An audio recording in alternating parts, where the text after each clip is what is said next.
일본의 실질 임금이 2000년경부터 거의 제자리 걸음을 한 반면 한국의 실질 임금은 2020년까지 약 1.45배가량 상승했습니다.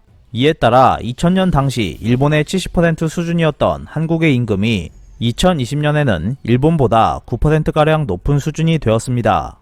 각종 국제 랭킹에서도 한국은 이제 일본보다 더 상위권에 올라섰습니다.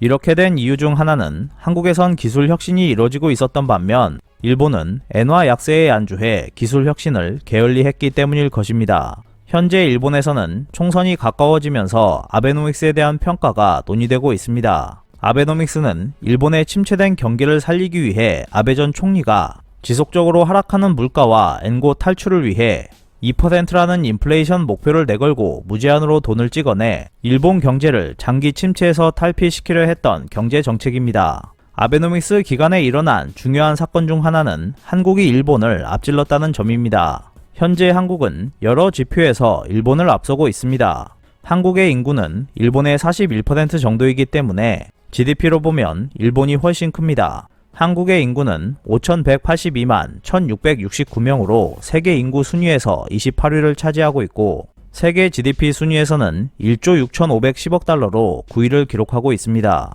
반면 일본의 인구는 1억 2605만 796명으로 세계 인구 순위에서 11위를 차지하고 있으며 세계 GDP 순위에서는 5조 648억 달러를 기록하며 1위 미국, 2위 중국에 이어 3위를 기록하고 있습니다. 이 때문에 변화가 눈에 잘 띄지 않을 수 있습니다. 하지만 중요한 것은 GDP 전체보다는 풍요로움 등을 나타내는 1인당 숫자입니다.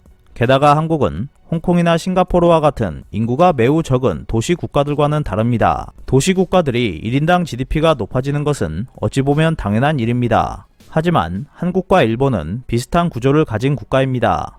그렇기 때문에 한국이 일본보다 풍요롭다는 것은 일본에 충격적으로 다가갈 수 있습니다. 그러나 이러한 사실은 일본에서는 거의 보도되지 않았습니다. 그것은 아마도 일본인들에게 듣기 싫은 소식이기 때문일 것입니다. 우선 한국과 일본의 연간 평균 임금 추이를 OECD 자료를 통해 살펴보면 한국이 일본을 앞질렀다는 것을 확인할 수 있습니다. 이는 국내 물가 변동 영향을 제거한 실질값을 2020년 기준 구매력 평가로 달러 환산한 값입니다. 따라서 환율 변동도 제거되었습니다. 일본의 값은 2000년 38,000달러에서 2020년 39,000달러로 거의 제자리 걸음을 한 반면 한국의 값은 2000년 29,000달러에서 2020년 42,000달러로 약 1.45배 상승했습니다. 이에 따라 2000년 당시 일본의 76.2%에 불과했던 한국의 실질임금이 2020년에는 일본보다 9%가량 높은 수준이 되었습니다. 이러한 역전 현상은 아베노믹스가 한창 진행 중이던 2015년에 일어나고 있었습니다. 최근에는 한국의 최저임금이 일본보다 높아진 것이 일본에서 화제가 되기도 했습니다. 한국은 지난 7월 13일 2022년도의 최저임금을 5.1% 인상해서 시급 9,160원으로 결정했습니다. 실제로는 주요 수당이 추가되기 때문에 1,992원이 되는데 이는 현재 일본 환율로 환산하면 약 1,029엔이 됩니다.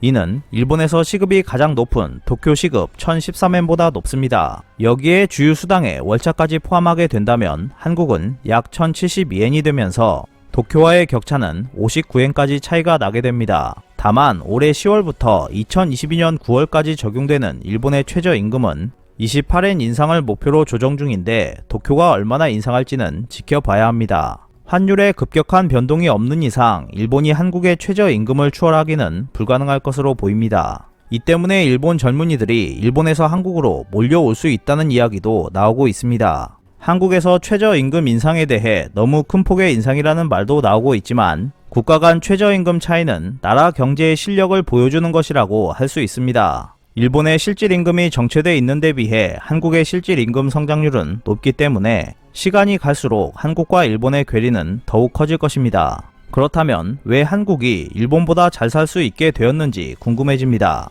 그 이유는 분명합니다. 한국이 기술 개발 등을 통해 생산성을 높이고 있기 때문입니다. 그에 비해 일본은 기술을 비롯한 IT화가 정체되어 있습니다. 이는 특히 첨단 IT 정보 관련해서 뚜렷하게 나타나고 있습니다. 일본에는 스마트폰을 생산할 수 있는 제조사가 없습니다. 그러나 한국에는 세계 최대 스마트폰 회사 삼성이 있습니다. 또한 한국은 고속통신 규격인 5G를 세계 최초로 상용화했습니다. 첨단 반도체를 만들 수 있는 곳은 세계에서 삼성전자와 대만 TSMC밖에 없습니다. 한국과 일본의 관계가 역전되고 있는 것은 여러가지 순위에서 나타나고 있습니다. 2021년 6월 발표된 제네바 국제경영개발연구소의 세계 경쟁력 영감 2021에 따르면 2021년 국가 경쟁력 순위에서 한국은 23위를 차지했고 일본은 31위를 차지했습니다. 2017년에는 한국이 29위, 일본이 26위였지만 2019년에 역전됐습니다. 과학 인프라 분야에서는 2021년 기준 한국은 미국에 이어 2위였고 일본은 8위를 차지했습니다. 기술 인프라 분야에서는 2021년 기준 한국이 17위를 기록했지만 일본은 32위를 기록했습니다. 한국의 2021년도 기술 인프라 분야 순위가 2020년 13위보다 4단계 하락하긴 했지만 일본보다는 높은 순위를 유지했습니다. 디지털 기술에서는 한국이 8위를 기록했고 일본은 27위였습니다. 2020년 유엔이 발표한 전자정부 랭킹에서는 유엔 가입국 193개국 중 일본은 14위였지만 한국은 세계 2위를 차지했습니다. 단지 안타까운 부분이 있다면 일본에는 노벨상 수상자가 28명 있지만 한국에는 평화상 외에는 없다는 것을 들 수 있습니다. 그렇다고 해서 한국의 연구개발 능력이나 고등교육 수준이 일본보다 낮은 것은 아닙니다. 노벨상은 과거의 연구 업적에 대해 주어지는 것이기 때문에 현재 혹은 미래의 연구개발 능력이 어떻게 되는가 하는 것은 대학의 상황에 나타나 있습니다. 전 세계 상위권 대학들의 순위를 매기는 영국의 타임즈 고등교육 세계 대학 랭킹에 따르면 한국은 이미 일본보다 앞서 있었습니다. 아시아에서 20위까지 대학들을 살펴보면 중국이 7곳, 홍콩 4곳, 싱가포르 2곳, 대만 1곳이 있었고 일본은 도쿄 대학과 교토대 2곳밖에 없었습니다. 반면 한국은 서울대, 카이스트, 성균관대, 포항공대 4곳이 순위를 차지했습니다. 국제적으로 활약하는 인재를 봐도 같은 경향을 볼 수 있습니다. 주요 국제기관의 톱에는 일본인이 없습니다. 반면 한국인의 활약은 대단합니다. 반기문 제8대 유엔 사무총장은 2007년 1월부터 2016년 12월까지 재직했습니다. 한국인은 아니지만 김용 씨는 어린 시절 미국으로 이민간 한국계 미국인 의학자로 다트머스대 학장과 세계보건기구 국장을 지냈습니다. 그리고 제12대 세계은행그룹 총재를 지냈습니다. 한국의 인재는 중요한 국제기구 수장의 중책을 맡을 만한 지도력과 지식, 인맥 네트워크 등을 가지고 있음을 알 수 있습니다. 이뿐만이 아닙니다. 한국의 젊은 세대는 경제 글로벌화에 따라 해외에서 일자리를 찾고 있습니다. 그에 비해 일본인들은 자국에 있으려는 경향이 옛날보다 강해지고 있는 모습입니다. 일본은 엔저의 편안함에 이끌려 기술 개발을 게을리했습니다. 아베노믹스 평가에 대해 일본에서 언급되고 있는 것은 목표 소비자 물가를 2% 올리지 못했지만 주가는 올랐다 였습니다.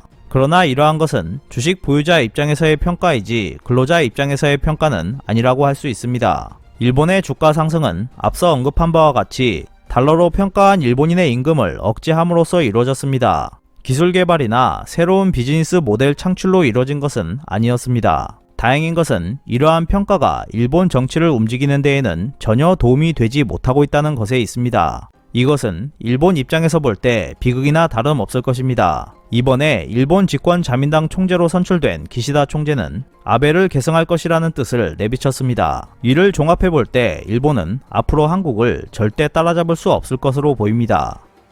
이상 피커TV였습니다.